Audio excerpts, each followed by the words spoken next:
This is the second lecture in a series of 5 regarding the history of Sweden. This lecture will encompass the Middle Ages and history up until Gustaf Wasa and Sweden's partaking in the 30 Years' War. During the early Middle Ages, a proto-Sweden kingdom starts to emerge, mostly centered around Götaland. The first truly non-mythic king of Sweden, OLOF SKÖTKONUNG, rules over most of Götaland and Uppland around the year 100. He has converted to Christianity and rules as a king, minting his own coins. He has connections with the Wends, a people inhabiting Prussia, and thus a new chapter of Swedish interconnection with Poland starts. However, the big power in the region isn't Sweden but the dual monarchy of Denmark-Norway. Swedish trade, culture and agriculture seems to be lagging behind quite heavily.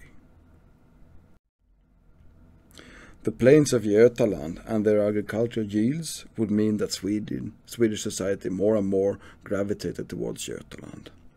The region around Mälardalen would now be called SVEALAND. In time, these places would be more and more integrated with a tendency of royal power residing in Svealand and the most powerful nobles in Götaland. Sweden was at this time not an hereditary kingdom, but being the son of the king most certainly increased one's possibilities of becoming a king. Also, other positions than king could become highly influential, as in the case of Birger Jarl, Duke of Sweden, deemed to be the founder of Stockholm. He would also reform Sweden, abolitioning serfdom and gradually strengthening feudal rule by more or less giving mountain knights a monopoly of violence. His son, Magnus Ladulås, would also start to truly codify laws, and in this process legally separating nobility, clergy, burghers and the common man. These were already separated but not codified to such an extent. But Götaland didn't entail the regions which we today call Bohuslän, Halland, Blekinge, parts of Småland and Skåne. They were under the sway of the Danish king who also ruled Norway. The islands of Gotland and Öland were contested and from time to time highly independent. Now language was starting to drift. Swedish became distinct from Danish and the original Norse language. And the original Norse language mostly remained on the islands in the Atlantic, such as Iceland and the Faroe Islands. The Danish crown was way more connected to Europe and deemed a more advanced kingdom. Furthermore, the Danish king could easily strangle Swedish trade outside the Baltic Sea. Thus, once again, Sweden had to turn more to the Baltic Sea than to the open Atlantic. Denmark is now truly medieval, with the kings being increasingly connected to the Holy Roman Empire, both on cultural but also on a truly personal level. Thus systems such as guilds, laws, cathedral schools and such are being imported to Denmark, and a while afterwards reaching Götaland and lastly Svealand. As the Swedish kings have no real possibilities to advance westwards or southwards, they have to turn to the Baltic Sea. There are already settlements in what today is Finland and Åland, which was more or less incorporated into the Swedish kingdom. This is the time of the Crusades, but Swedish knights do not leave for the Holy Land en masse. They venture eastwards, as does the Teutonic Order in the Baltic states. The Gulf of Finland becomes the separation line. The details are quite blurry, but it seems to be clear that the Tavastians were incorporated into the Kingdom of Sweden roughly 1250 after Christ, and they became Catholic. Before this, there were several other smaller or mythical crusades. Whether the Tavastians were Orthodox or had some kind of native religion before seems to be quite unclear. Thus, cities in Finland started to emerge around fortifications, such as Tavastehus, called Hämeenlinna in Finnish. This brings Sweden into a long-standing rivalry with the Slavic state of Novgorod, which in time would become Russia. This means that the Karelians would only partially become a part of the Kingdom of Sweden. The first true peace treaty establishing some kind of border between Sweden and Novgorod is signed at Göteborg, also called Schlesselborg, which is outside of St. Petersburg, in the year 1323. However, the border north of the Karelian Isthmus is highly unclear, leaving, for example, the Sami under partial sway of the Novgorodians. Swedish becomes the language of the nobility and city life, and will remain so until the 19th century. Sweden will also slowly expand northward, mostly in the coastal areas but also somewhat in the interior. Thus the kings of Sweden slowly gained ground in what would later be called Bergslagen, and the sources of ore, especially copper and iron. Hälsingland along the coast is quite early on colonized and taxes are levied, including by creating royal farms where the king and his officials would stay, thus bringing the feudal system to Hälsingland. In time, the region around Storsjön, Jämtland, will also become of interest both to the Norwegian and Swedish kings. In the north, cultural lines of separation seems to have been blurry to say the least, with cultural influences from Novgorod, Sami, Finns and Swedes all mixing together. This seems to be especially pronounced in the Tornio Valley, where a mixed language is still spoken, meänkieli. At this time, the Sami were still able to live along the coast without being pressured into assimilation. The rule of law and the influence of the Swedish king or his nobles was very much weaker in these areas, not really reaching further than the populated areas of Västmanland and northern Uppland during most of the medieval period. The Baltic was at this time the stage for a rivalry between the Danish king and the Hanseatic League, a union of northern German merchants, mostly controlled from Lübeck. From time to time these powers intermingled, and sometimes there were open warfare. The royal houses of Denmark and Sweden both started to intermarry with principalities in the Holy Roman Empire. Further, there was a push for Germanization of the southern Baltic. All this meant that German became the dominant language of merchants and tradesmen. To a certain degree, German was also becoming the language of the nobility and partly of the royalty themselves. Since many nobles in Sweden wanted to become less dominated by the way stronger Danish nobility and royalty, they turned to the Hanseatic League, and Stockholm was soon dominated by German merchants and artisans. The discovery of huge iron deposits in Bergslagen, today parts of Örebro, Dalarna and Västmanlands counties, further brought immigration by skilled miners from continental Europe, and thusly a situation akin to the Baltic states emerged, where captains of the mountain would rule instead of normal feudal lords. But there was also strife. Nobility with the most affluent roots in Germany has quite a lot of disdain for the rather backward Sweden, partially using the populace for resource extraction, such as the Junkers would treat the Poles and the Baltic serfs. And this will prove pivotal during the later stages of the Middle Ages. Middle Ages in Sweden was from the time a quite turbulent time. Kings were mostly weak, and the ancient nobility held from time to time more power and much more capital. The nobles fought in between themselves, often without the permission of the king, who relied heavily upon the nobles for his authority and military power. This nobility became more and more detached from the land itself, mingling with the nobility of the Holy Roman Empire and the Danish. And this would remain the case until the end of the Middle Ages. The Black Death would be comparably gentle and late upon Sweden in comparison to Norway, northern Germany and Denmark. This was partly due to the low population density and the low amounts of trade. This doesn't mean it was truly light. A third of the population might have died, and expansion northwards and eastwards seems to be put on hold. However, Sweden would be thrown into a disarray due to the much of the strenuous impact which the Black Death had on Denmark and the Holy Roman Empire. The nobility would receive less income from their fiefs, since salaries increased, and kings demanded more and more income from their nobility in order to pay the higher wages. Thus the peasants were put under duress. But luckily there would be no return of serfdom in Sweden. In the wake of the Black Death, a Danish queen, Margareta, managed to gain power after the death of her king.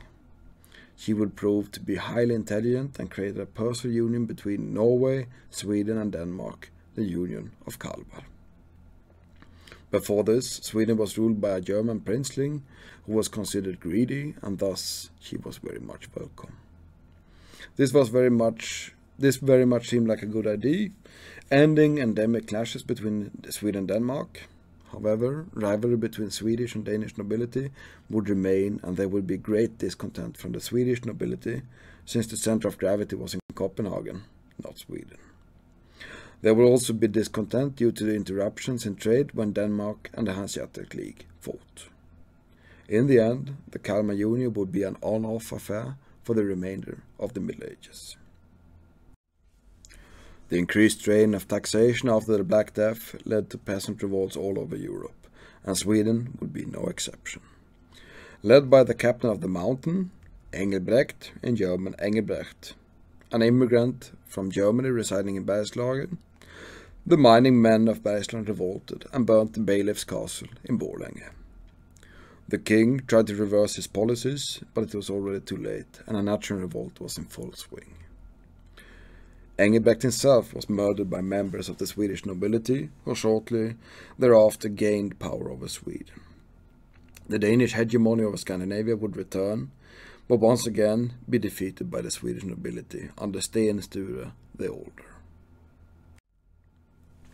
The Danish king Christian II, in Sweden called the Tyrant, would have none of it and invaded Sweden with overwhelming force, consisting of highly skilled European mercenaries in 1520. Before this invasion, one of his supporters, the Bishop Trolle, had his castle burnt, and he was quite cross about this. Being part of the clergy, Trolle considered this to be an attack upon the faith itself. Most probably Christian wasn't as deranged as contemporary Swedish sources claim, and most probably he just wanted to bring the Swedish nobility back into the fold. This wouldn't happen though. During the coronation of Christian II as Swedish king, the feast was interrupted by Trolle, who started condemning large parts of the Swedish nobility for heresy. And thus they had to be executed. The church still wielded huge amounts of power, and thus it is improbable that Christian II could fully stop the killings. A rumor, unclear if it is substantiated, was spread that Christian II desecrated the corpse of Sten Sture the Older, a former leader of a rebellion against the Danish. Swedish nobility was now quite decimated, and Danish rule over Sweden seemed quite certain, even if Christian II seemed to have internal enemies, such as the church and the Danish nobility. Several Swedish nobles looked for opportunities, either to rebel or regain favor. One of those who saw little possibility to regain favor was Gustaf Wasa, and he traveled the country unsuccessfully instigating revolts. In the background, there was a conflict regarding the status of Bergslagen. Christian II intended to strengthen his grip over the region, something which didn't suit the Hanseatic League, which at this time was the dominant in the area. This had economic impacts in the region, breeding discontent. Gustaf Wasa had given up and was fleeing towards Norway, according to legend, chased by Danish soldiers. He made some last-ditch attempts in Dalarna, to little avail, and he left on skis, hoping to reach a Hanse-friendly port in Norway. According to legend, the news of the corpse desecration reached Mora, and 2 skiers left to retrieve Gustaf Wasa, and make him the leader of the uprising. This is the basis for Vasaloppet, a mass skiing festival in Sweden. This levied army of Dalecarlians defeated the Danish mercenaries outside of Västerås, and Christian II lost his Danish crown. Defeating fortifications proved to be difficult for the levied miners, and thusly Gustaf Wasa lent money from the Hanseatic League for mercenaries, which he used to drive out the remaining Danish. Gustaf Wasa was elected and crowned King of Sweden in 1523, on the 6th of June in Strängnäs, and this is considered to be the independence year and day of Sweden. However, Gustaf Wasa was still heavily indebted towards the Hanseatic League, and the Danish threat remained. Luckily for him, he could reign as a quite strong monarch. Most of the nobility had been wiped out, and he had the support of the much more powerful Hanseatic League, who was still in conflict with the Danes. The borders of Sweden went as they are in the present. Most of Finland belonged to Sweden, but Skåne, Jämtland, Härjedalen, Blekinge, Bohuslän and Halland was still missing, and the status of Gotland was highly contested at this time. Gustaf Wasa acted swiftly and with great determination to consolidate his power. Having little nobility to oppose him and the support of the Hanseatic League and their mercenaries, well, he could then tax the populace quite heavily. His only true rival was the church, and as a deus ex machina, the Reformation emerges in Europe, which severely limits the abilities of the clergy to defend themselves. Thus, Gustaf Wasa initiated the Reformation of Sweden. With the property of the church, he could also pay off debts to the Hanseatic League. All this proved to be quite unpopular, and several uprisings occurred, mostly in Dalarna, and most severely in Småland. The latter almost deposed the king, but he was able to defeat the Dacke rebellion by going further into debt. In the end, the debt was so severe that Gustaf Wasa stopped paying and allied himself with the Danes against the Hanseatic League, which soon lost its sway over the Nordic countries. Once he had no real opposition, the king made the crown hereditary and greatly increased his personal control and wealth. In order to do this, the state was partially modernized. The old medieval system did not work anymore, and thusly Sweden was truly leaving the Middle Ages. A big part of the control of Sweden was through the clergy. The Reformation brought about a new church, one controlled by the king, not the pope. The clergy was an at least partially educated class, and quite soon it served the state as an administrative function. When it came to actual theological questions, the Swedish Reformation was very lax. It was more a question of power. Thus many Swedish churches remains richly adored in comparison to continental Lutheran churches. With an expanded state, the need for education greatly increased, and the new emerging nobility was more closely connected to the state rather than to individual holdings, as was the norm in the Middle Ages. The Bible itself was translated into Swedish, thus partially standardizing a very fractured language. Additionally, the clergy got the task of bringing basic literacy to the people. This is in order to strengthen the Lutheran faith. Gustaf Wasa had several wives. With the first one he had a son called ERIK, who took the number 14, since he had counted the mythical kings instead of the historical ones, making Sweden seem way more ancient than it actually was. There were, however, problems. With his second wife, Gustaf Wasa had more sons, and they were more akin to the father in ambition. Furthermore, Gustaf Wasa created a new nobility by giving these sons huge independence within their dukedoms, effectively splitting the country into several parts. Infighting soon began. The younger brother Johan more or less broke away completely by refusing to pay taxes, flirting with the Catholic faith, and marrying a Polish princess without Erik's permission. War broke out and Erik won, but he didn't exploit the situation. Erik showed signs of mental illness and became increasingly negative towards the nobility. He was overthrown by Johan III, his younger brother, and died of arsenic poisoning while in captivity. So now Sweden had a king with a Polish princess. Together they had a son, Sigismund, who after Johan's death became Sigismund I of Sweden and Sigmund III of Poland. At the time, the Polish-Lithuanian Commonwealth. He tried to impose Catholicism upon Sweden, which met resistance. Poland, being a way more prosperous kingdom with huge claims, became his main attention, and he left Sweden to be governed through nobility, including his uncle, Karl.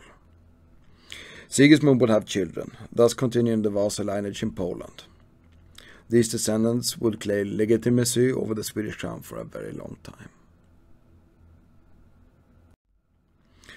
The Counter-Reformation was unpopular, and the youngest of Gustaf Wasa's sons, Karl, revolted with the help of the Swedish nobility and deposed an absent Sigismund. Thereafter he crowned himself Karl IX. From there on there would be on-off war with Poland for the coming 100 years. This was partially fought in the Baltic, but also further east. Karl IX took Lutheranism very seriously and was considered a religious zealot by his contemporaries.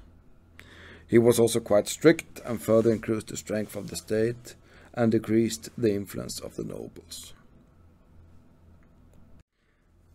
This is at the same time as the time of troubles in Russia, in which several noblemen laid claim to the Tsardom of Russia and the Grand Duchy of Moscow.